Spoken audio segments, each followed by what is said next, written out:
الكريم اما بعد فاعوذ باللہ من الشیطان الرجیم بسم اللہ الرحمن الرحیم ورفعنا لك ذکرک صدق رسولہ النبی الکریم الامین الرؤوف الرحیم ونحن على ذلك لمن الشاہدین والشاکرین والحمد للہ رب العالمین۔ بعد حمد و صلات میرے نہایتی واجب الاحترام استاد محترم، سامعین محترم، السلام علیکم ورحمۃ اللہ وبرکاتہ۔ اس ماہ مبارک ماہ ربیع الاول شریف کی مناسبت سے پاک پروردگار کے پاک کلام میں سے ایک آیت مبارکہ پڑھنے کی سعادت پائی۔ وَرَفَعْنَا لَكَ ذِكْرَكَ، اے محبوب ہم نے آپ کے لیے آپ کے ذکر کو بلند کر دیا۔ ویسے تو سارا قرآن آپ کی نعت مبارکہ ہے، لیکن بالخصوص یہ آیت مبارکہ آپ کی فضیلت و عظمت کا پرچار کر رہی ہے۔ وَرَفَعْنَا لَكَ ذِكْرَكَ، اے محبوب ہم نے آپ کے لیے آپ کے ذکر کو بلند کر دیا۔ جب حضرت آدم علیہ السلام جنت میں گئے تو وہاں ہر جگہ نام محمد پایا۔ آپ سمجھ گئے یہ اللہ کی محبوب ترین ہستی ہیں۔ حضرت آدم علیہ السلام نے حضور کے ذکر کے ساتھ، حضور کے نام کے ساتھ دعا فرمائی، اللہ تبارک و تعالی نے آپ کی دعا کو قبول فرمایا۔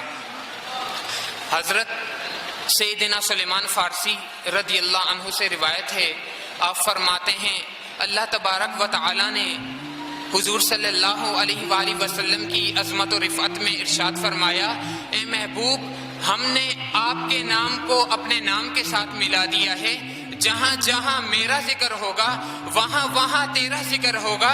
اے محبوب جہاں جہاں میری ربوبیت ہوگی وہاں وہاں تیری نبوت ہوگی، جہاں جہاں میری خدائی ہوگی وہاں وہاں تیری مصطفائی ہوگی، جہاں میری محبت ہوگی وہاں تیری رحمت ہوگی۔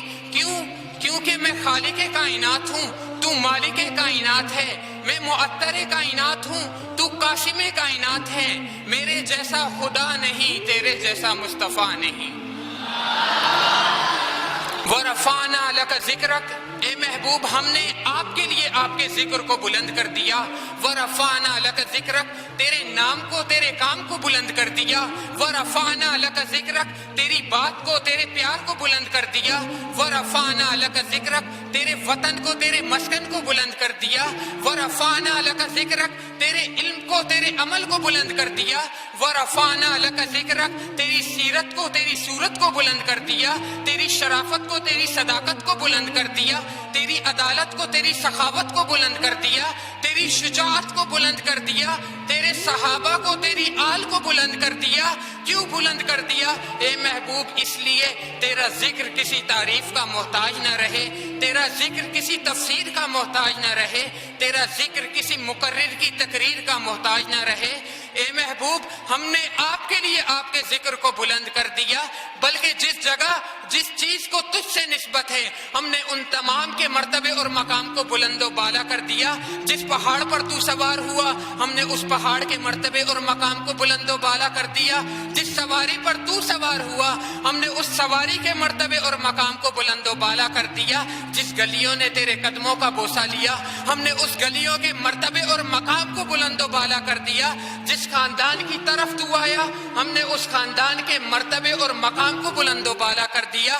جس گھر میں تو آیا ہم نے اس گھر کے مرتبے اور مقام کو بلند و بالا کر دیا۔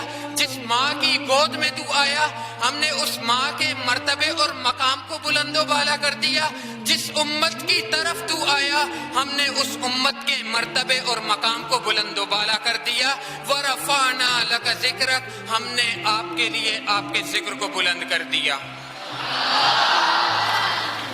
وہ محبوب کیسی عظمت و رفعت والا ہے، اس کا نام آج بھی عالمین کی زبانوں پر، دماغوں میں، کتابوں میں، صحیفوں میں، پتھروں میں، جسمانی اعضاء میں، پھول کی پتیوں میں شجر و حجر میں حتیٰ کہ عرش و فرش میں ایسا نقش ہو چکا ہے جو نہ مٹا ہے نہ مٹے گا، جس کے متعلق اعلیٰ حضرت نے کیا خوب ترجمانی کی ہے، وَرَفَعْنَا لَكَ ذِكْرَكَ کا ہے سایہ تجھ پر، ذکر اونچا ہے تیرا، بول ہے بالا تیرا، مٹ گئے مٹتے ہیں مٹ جائیں گے آدھا تیرے، نہ مٹا ہے نہ مٹے گا کبھی چرچا تیرا۔ اور علامہ صائم چشتی بھی چپ نہ رہے، آپ فرماتے ہیں کس قدر سچا ہے یہ قول رضا کا صائم، کس قدر سچا ہے یہ قول رضا کا صائم، مٹ گئے آپ کے اذکار کو مٹانے والے، وما علینا الا البلاغ۔